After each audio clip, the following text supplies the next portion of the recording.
Um misto de egoísmo e arrependimento tomam conta de uma família que perdeu um ente querido num acidente e não autorizou a retirada de órgãos para transplante. Essa é mais uma história comovente contada pelo repórter Uncas Carvalho na campanha de doação de órgãos Eu Não Vivo Sem Você. Continuando a nossa série de reportagens especiais da campanha Eu Não Vivo Sem Você, hoje nós vamos contar a história da Elizabeth Rios Brondino. Ela é costureira e alguns anos atrás perdeu uma neta em um acidente de moto. Nós vamos conversar com ela, ela vai nos relatar um pouco dessa história e vocês vão entender o porquê estamos conversando com ela. Elizabeth, eu gostaria que você remontasse o dia em que você perdeu sua neta. Eu sei que é dolorido, mas eu gostaria que você contasse para que as pessoas entendam o motivo que nós estamos aqui. Bom, foi assim, né? A Lara sofreu um acidente de moto, né? E a gente sabia, eu conhecia da importância da doação de órgãos, né? Aí os médicos lá chamaram nós e falaram para nós, né, que não tinha mais nada que fazer com ela, que se a gente quisesse fazer doação não era obrigado, tal, porque muita gente precisava. Eu sabia, minha família sabia, mas o nosso amor foi egoísta. A gente, vendo no nosso desespero, né, nas circunstâncias do acidente, né, nossa família toda assim desmontada, né, aí nós pegamos e optamos a não fazer doação de órgãos. Por isso que, muitas das vezes, hoje, inclusive a semana passada, nós estávamos falando da doação de órgãos, né, do Eu Não Vivo Sem Você. Aí a mãe dela, a Daiane, falou assim, nossa mãe, já pensou o que era criança brincando com os órgãos da Lara, né? Mas agora já foi uma coisa que passou, né? A gente não volta mais atrás. É claro que a gente, assim, tem o nosso sentimento de culpa, né? Porque a gente poderia ter ajudado, mas não teve como na época, né? Mas hoje comigo, já falei para minha família, se acontecer alguma coisa comigo, eu faço questão, que o que servir dos meus órgãos, eu faço questão de doar meus órgãos. Vocês se arrependeram, então, na época de não doar os órgãos da sua neta? Sim, se arrependemos sim, porque, olha, era uma pessoa cheia de saúde, né? Cheia de vida, apenas 5 anos, né? Duas córneas boas, 2 rins, um coração, um fígado, né? Então, olha quanta gente a gente deixou de ajudar por a gente, assim, não por não ser destruída, por a gente ter sido egoísta no momento, né? Então, quem passar por essa, eu peço que pense bem, porque depois a gente fica arrependido, né? E não volta mais atrás. E a gente pode salvar a vida, sim. Eu sou doadora de órgãos, inclusive vou colocar até na minha CNH. Mas hoje eu falo, se eu souber de alguém que estiver passando por uma situação dessas, eu dou força, assim, para doar os órgãos, porque é muito importante, né? Olha o Dr. Wagner, né? Ele fez, né? O transplante de córnea. Transplante de córnea, uma ótima pessoa. Não poderia ter sido, assim, ó, uma melhor pessoa para ter recebido, né? Porque ele ajuda muita gente também, né? A tragédia, os males que vêm para bem, acabou mudando a sua consciência? Mudou, né? Porque já se foram 2 anos, né? Muda mesmo. 2 anos e a gente vai analisando, vai passando o tempo, né? A gente vai analisando bem. E Elizabeth, sabia que existem alguns órgãos que podem ser doados em vida? Eu sei, sei disso. Mas aí eu te respondo, eu não sei se eu estaria preparada para isso no momento, tá? Mas eu vou um passo de cada vez. Vamos aos poucos, né? Então, mas eu vou estudar, eu tô seguindo, né, vocês nas reportagens, né? Quem sabe ainda eu chego nessa. E a campanha ajudou também você a ter essa consciência e a passar para outras pessoas saberem sobre a importância da doação de órgãos? Claro que sim. E portanto que eu não perco nenhum dia nas quartas, né? E aí, semana passada não teve na quarta, foi na quinta. Se bem que eu ouço todos os dias o programa, né? Mas essa campanha foi muito importante para mim. E que isso sirva de lição para muita gente, né? Que a gente pode ajudar os outros, né? Mesmo estando morto, né? Pode se salvar vidas. Pode se salvar vidas, né? Eu não vivo sem você, não é? É isso aí. Isso aí. Muito obrigado, Elizabeth, pelo seu depoimento, pela sua história. Mas, imagina, foi um prazer e que sirva para muita gente isso, né? Muita gente. Com certeza. Está aí o depoimento da Elizabeth Brondino, que teve uma tragédia na família, perdeu a netinha. Na época, eles não doaram os órgãos, o amor, como ela disse, pela criança falou mais forte. No entanto, os anos se passaram e com a nossa campanha, ela mudou o pensamento dela e hoje ela é uma doadora e disse que se na época tivesse essa consciência não haveria problema em também doar os órgãos da pobre garota e salvar outras crianças que estão precisando. E esse é o mote da nossa campanha.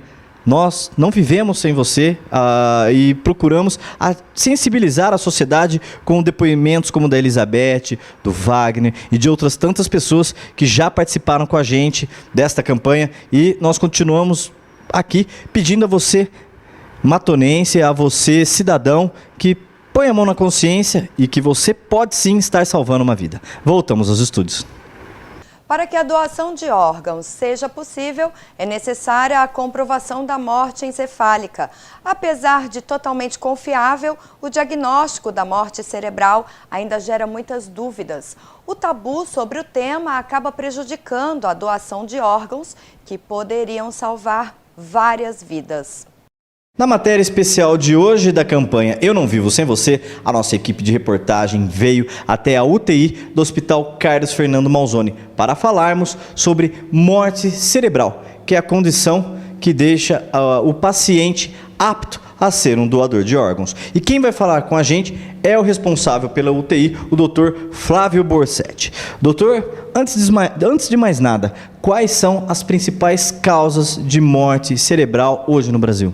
Olha, hoje no dia a dia de uma UTI, da medicina intensiva em si, as principais causas de morte cerebral são aquelas que levam a uma injúria cerebral grave, né? E dentre elas a gente tem os traumatismos crânioencefálicos, os acidentes vasculares cerebrais isquêmicos e hemorrágicos extensos, né? Que causam aí uma lesão grave no paciente, e outras condições, principalmente condições que levam à falta de oxigênio cerebral de maneira prolongada, né? Como sobreviventes de uma parada cardíaca, em que decorrência dessa falta de oxigênio durante um atendimento de uma parada, essa falta de oxigênio causaria uma injúria cerebral grave e, consequentemente, a morte cerebral, né? E, doutor, tendo em vista esses diagnósticos, é complexo determinar que houve morte cerebral em um paciente? Existe toda uma bateria de exames que são realizados? Como que é o procedimento? Isso, eu acho que essa pergunta é importante, que eu acho que até mais do que complexo, eu diria que o processo é extremamente rigoroso, né? E nesse processo a gente tem a realização de exames clínicos, né? Repetitivos, ou seja, 2 exames clínicos que são repetidos com intervalo de hora variável, dependendo da faixa etária do paciente, e um exame complementar. Esse exame complementar tem que demonstrar de maneira inequívoca, né, a ausência de circulação intracraniana, ou seja, de fluxo sanguíneo cerebral, ou a ausência de atividade metabólica cerebral, ou a ausência de atividade elétrica cerebral. Somando o exame complementar junto com os exames clínicos, como eu falei, que são realizados em determinado intervalo de horas, e por 2 médicos de especialidades diferentes, geralmente um médico intensivista e um médico neurologista, a gente tem esse diagnóstico firmado. Outra coisa que é importante frisar é que o quadro de morte cerebral é um quadro irreversível, ou seja, o encéfalo, o cérebro foi lesado de uma maneira tão grave que ele perdeu todas as suas atividades e todas as suas funções. E esse processo é irreversível, ou seja, quem está em morte cerebral não vai se recuperar. Acontece que muitas dúvidas surgem porque alguns órgãos, mesmo depois de confirmada a morte cerebral, eles continuam funcionando. Então não é incomum algum familiar de paciente perguntar: doutor, mas o coração dele ainda bate. E isso realmente acontece. Mesmo o cérebro morto, alguns outros órgãos, por funções vegetativas do próprio tecido, eles permanecem aí horas e dias com o seu funcionamento. Chega um momento que a função desses órgãos também vai deteriorar e o órgão também vai ter sua função interrompida. É por isso que é importante dizer que esse tempo entre o diagnóstico da morte cerebral e o tempo que os outros órgãos param de funcionar é o tempo em que esses órgãos têm que ser avaliados quanto à viabilidade para a captação, né? E confirmado que o paciente vai doar o quanto antes tirar esses órgãos, a doação tem mais chance de ser bem sucedida. Mas o que a gente ressalta, o que a gente procura ressaltar é que na dor, né, que é uma dor tremenda, isso não tenha dúvida, a gente pode ainda realizar um ato de amor, né? que é a doação de órgãos, visto que a doação de órgãos pode salvar outras vidas e evitar a dor de outros familiares, né?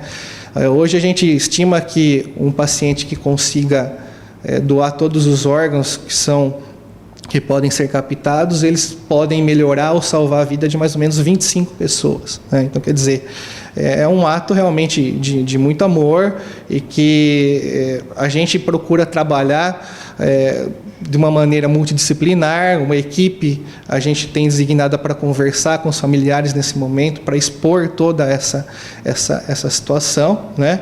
E claro que considerando não só o ato do amor em si, mas quando o familiar está passando por isso, como a gente já falou, a gente tem que frisar também que realmente assim não existe dúvida do diagnóstico, né? Porque isso é que muitas vezes acontece. O familiar não doa por acreditar que o paciente ainda vai se recuperar. Se você tiver a vontade de ser doador, se você quiser se tornar um doador, você tem que comunicar essa vontade a um familiar, para que eventualmente, se alguma coisa acontecer, né, o familiar tenha como informar a equipe médica, a equipe responsável pela captação dos órgãos, da vontade do paciente, né? Ou senão é impossível ser doador.